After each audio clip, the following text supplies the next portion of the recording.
जी हाँ दोस्तों, मैं हूं धर्मेंद्र भारद्वाज और आप देख रहे हैं एथेंटिक न्यूज। बता दूं, मऊ कलेक्ट्रेट में उत्तर प्रदेश अनुसूचित जाति अनुसूचित जनजाति संगठनों के संयुक्त मोर्चा की तरफ से अनुसूचित जाति अनुसूचित जनजाति के साथ हो रहे भेदभाव और उनके आरक्षण व क्रीमी लेयर के विरुद्ध महामहिम राष्ट्रपति महोदय को संबोधित 5 सूत्री ज्ञापन सिटी मजिस्ट्रेट विजेंद्र कुमार को सौंपा गया। आपको बता दें, वहीं अनुसूचित जाति और अनुसूचित जनजाति के तमाम संगठनों की भी उपस्थिति देखने को मिली। क्या कुछ कहे अनुसूचित जाति के लोगों ने, आइए आपको दिखाते हैं ये रिपोर्ट। अभी हाल में जो माननीय सर्वोच्च न्यायालय द्वारा 1 अगस्त 2024 को एक निर्णय आया है, जिसमें SC ST में जो जातियां हैं उनमें सब क्लासिफिकेशन करने के लिए और उनमें क्रीमी लेयर की अवधारणा को अडॉप्ट करने की बात की गई है। ये दोनों निर्णय भारतीय संविधान की मंशा के विपरीत है। बिना किसी अब तक देश में कोई एम्पिरिकल डाटा नहीं है जिसके आधार पर इस तरह का क्लासिफिकेशन किया जा सके, तो ये सीधे सीधे प्रकारांतर से जो SC ST को आरक्षण मिला हुआ है उसको समाप्त करने की सुनियोजित साजिश के रूप में हम लोग इसे ले रहे हैं। ये 7 जजेस के बेंच ने जो निर्णय दिया है, हम सम्मान करते हैं सदैव माननीय न्यायालयों के निर्णयों का, लेकिन खुद माननीय सर्वोच्च न्यायालय के 9 बेंच का जो निर्णय है इंदिरा साहनी केस में, उसके भी विपरीत है। PB चिनैया का जो निर्णय है उसके विपरीत है। तो इस तरह से यह निर्णय SC ST में एक गलत तरीके का विभेद और विभाजन पैदा करने की कोशिश के रूप में हम इसे देख रहे हैं। आरक्षण व्यवस्था को समाप्त करने की कोशिश के रूप में देख रहे हैं। इसलिए हम कुछ मांगे माननीय राष्ट्रपति महोदया से कर रहे हैं कि सबसे पहले संसद के माध्यम से वो समुचित जितने भी प्राधिकारी हैं उनको निर्देश दें कि इस 1 अगस्त 2024 के निर्णय को निष्प्रभावी किया जाए। पहली हमारी मांग है। दूसरी मांग यह है कि चूंकि किसी बिना डेटा, बिना किसी आधार के और संविधान की जो आर्टिकल 341(2), 342(2) और 16(4) और 15(4) के प्राविधानों के बिल्कुल अगेंस्ट है, इसलिए इसको समाप्त किया जाए। दूसरी मांग हम ये कर रहे हैं कि आरक्षण की जो व्यवस्था बार बार माननीय न्यायालयों का जो हस्तक्षेप हो रहा है, इससे पूरे देश में एक विघटन की स्थिति उत्पन्न हो रही है।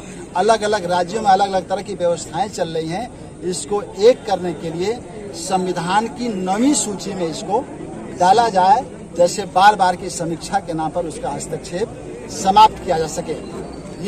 हम ये मानते हैं और ये डेटा बताता है अब तक का कि जब विभाजन करने की कोशिश होगी तो जो योग्य लोग हैं वो क्रीमी लेयर के नाम पर छांट दिए जाएंगे और जो ऐसा तबका जो अंडर प्रिविलेज्ड है वो योग्य न होने के नाते वो पद नहीं ले सकेगा। इस तरह से पूरी आरक्षण की व्यवस्था ही समाप्त हो जाएगी। जो लोग अभी भी इस आरक्षण व्यवस्था का लाभ नहीं ले पा रहे हैं, उसके लिए एक डाटा की जरूरत है। हम जाति जनगणना की मांग कर रहे हैं। सोशियो इकोनॉमिक सर्वे होना चाहिए जिसके आधार पर जो अंडर प्रिविलेज्ड लोग हैं उनके छात्रवृत्ति की व्यवस्था, उनके विशेष नियोजन की व्यवस्था, उनकी शैक्षिक व्यवस्था को विशेष रूप से बेहतर कैसे किया जाए, इस पर प्राविधान बना करके उनको आगे लाने की कोशिश की जाए। दूसरी महत्वपूर्ण मांग हम लोग ये कर रहे हैं कि भारत की न्यायिक व्यवस्था से बार बार सामान्य जन में भी और समाज में आक्रोश उत्पन्न हो रहा है।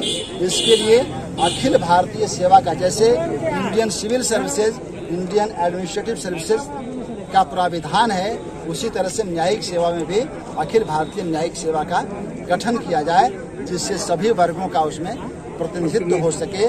पूरे देश की जो डाइवर्सिटी है उसका रिप्रेजेंटेशन हमारे न्यायिक व्यवस्था में भी हो सके। इस तरह से हम इन मांगों को लेकर के माननीय राष्ट्रपति महोदया से अनुरोध करते हैं कि इस पर जल्द से जल्द निर्णय लेके अपना सक्रिय हस्तक्षेप करें।